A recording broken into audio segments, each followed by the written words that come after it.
Hi friends, இந்த வீடியோவில் ஒரு சூப்பரான 5 டிப்ஸு தான் வந்து பார்க்க போகிறோம். வீடியோக்குள்ளே போகிறதுக்கு முன்னாடி மறக்காமல் நம்ம சேனலை சப்ஸ்கிரைப் பண்ணிவிட்டு பக்கத்தில் இருக்கிற பெல் பட்டனையும் கிளிக் பண்ணிடுங்க. வீடியோவை வந்து ஸ்கிப் பண்ணாமல் பாருங்கள், ரொம்பவே யூஸ்ஃபுல்லாக இருக்கும். இப்போ வாங்க வீடியோக்குள்ளே போகலாம். சென்னா வந்து வீட்டிலையே கொஞ்சம் கூட பிசுபிசுப்பு இல்லாமல் எப்படி முளைக்கட்டுறது அப்படின்ட்டு பார்த்துக்கலாம். நைட்டே வந்து சென்னா நல்லா கழுவிட்டு ஊற வச்சுருங்க. காலையில் கொஞ்சம் கூட தண்ணி இல்லாமல் ஃபில்ட்ரு பண்ணிவிட்டு அதை வந்து ஒரு ஜல்லடையில் மாற்றிடுங்க. மாற்றிட்டு மூடி போட்டு ஒரு நாள் ஃபுல்லாக அப்படியே வச்சுருங்க. வச்சிட்டோம் அப்படின்னா மறுநாள் பார்த்தோன்னா இந்த அளவுக்கு நல்லா முளைக்கட்டியிருக்கும். இதில் வந்து கொஞ்சம் கூட பிசுபிசுப்பு தன்மை இருக்காது. நம்ம துணிலையும் முளைக்கட்ட வைக்கலாம், ஆனால் அந்த மாதிரி வைக்கும்போது லைட்டாக பிசுபிசுப்பாக இருக்க தான் செய்யும். இந்த மாதிரி ஜல்லடையில் போட்டு முளைக்கட்ட வச்சு பாருங்கள், கொஞ்சம் கூட பிசுபிசுப்பு இருக்காது. டெய்லியுமே காலையில் ஒரு கைப்பிடி அளவு சென்னா ஊற வச்சு சென்னா சாப்பிட்றது ரொம்பவே உடம்புக்கு நல்லது. வெயிட் லாஸும் ஃபாஸ்ட்டாக இருக்கும். கண்டிப்பாக ட்ரை பண்ணி பாருங்கள்.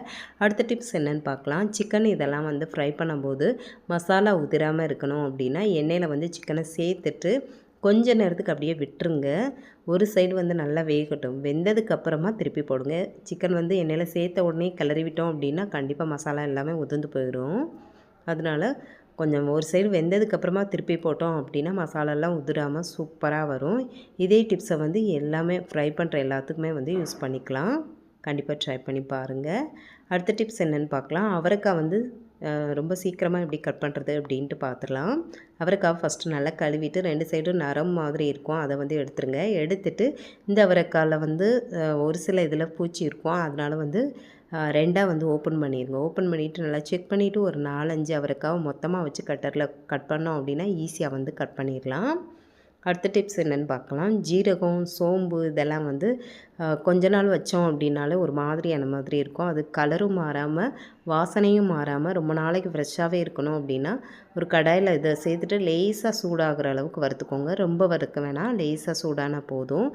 இது நல்லா வறுத்ததுக்கப்புறமா ஒரு பாத்திரத்தில் மாற்றி நல்லா ஆற விட்டுருங்க. ஆறினதுக்கப்புறமா இதை ஒரு பாட்டிலில் போட்டு ஸ்டோர் பண்ணி வச்சோம் அப்படின்னா எவ்வளோ நாளானாலும் வாசனையும் மாறாது, கலரும் மாறாது, ஃப்ரெஷ்ஷாகவே இருக்கும். கண்டிப்பாக ட்ரை பண்ணி பாருங்கள். அடுத்த டிப்ஸ் என்னென்னு பார்க்கலாம்.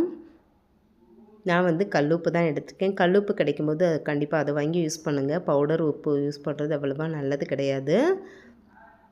நம்ம கல்லுப்பையே வந்து பொடி பண்ணி வச்சுக்கலாம். அது எப்படி பண்ணுறதுன்னு பார்க்கலாம். கடாயை வந்து நல்லா சூடு பண்ணிவிட்டு கல்லுப்பு வந்து கொஞ்சம் சேர்த்துக்கிறேன். சேர்த்துட்டு லைட்டாக வறுத்து எடுத்துக்கோங்க. ரொம்ப வறுக்க வேணாம், லேசாக சூடானால் போதும். லேசாக சூடானதும் அடுப்பை ஆஃப் பண்ணிவிட்டு நல்லா ஆற வச்சிடலாம். ஆறினதுக்கப்புறமா இதை வந்து ஒரு மிக்ஸி ஜாருக்கு மாற்றிட்டு நல்லா அரைச்சி எடுத்துக்கலாம். பொடி உப்பை விட கல்லுப்பு ரேட்டும் கம்மி தான். பொடி உப்பு வந்து 1 கிலோ 28 ரூபா சொல்கிறாங்க. கல்லுப்பு வந்து 2.25 கிலோ இருந்துச்சு, 50 ரூபா தான். கல்லுப்பு வந்து படி கணக்கில் அந்த மாதிரி அளந்து கொடுக்குறாங்க, 50 ரூபா தான். இது ரேட்டும் கம்மி, உடம்புக்கும் ரொம்ப நல்லது. இந்த மாதிரி பவுடர் பண்ணி வச்சிட்டோம் அப்படின்னா பொரியலுக்கு கூட்டுக்கெல்லாம் வந்து இதையே வந்து நம்ம யூஸ் பண்ணிக்கலாம். கல்லுப்பு வந்து சாதத்துக்கு குழம்புக்கு அந்த மாதிரி யூஸ் பண்ணிக்கலாம்.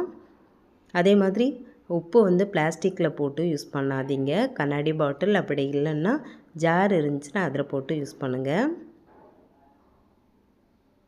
நான் வந்து கல்லுப்பு தனியாகவும் அதையே பவுடர் பண்ணது தனியாகவும் வச்சுருக்கேன். அதே மாதிரி இதில் ஸ்பூனும் வந்து ஸ்டீல் ஸ்பூனும் யூஸ் பண்ணக்கூடாதுன்னு சொல்லுவாங்க. நான் வந்து இந்த ஸ்பூன் தான் யூஸ் பண்ணுறேன். இது அப்படி இல்லைன்னா மரக்கரண்டி யூஸ் பண்ணலாம். அவ்வளோதான். இந்த டிப்ஸு உங்களுக்கு எது பிடிச்சிருக்குன்னு சொல்லிவிட்டு கமெண்ட்டில் சொல்லுங்கள். இந்த வீடியோ பிடிச்சிருந்தா லைக் பண்ணிவிட்டு மறக்காமல் நம்ம சேனலையும் சப்ஸ்கிரைப் பண்ணிடுங்க.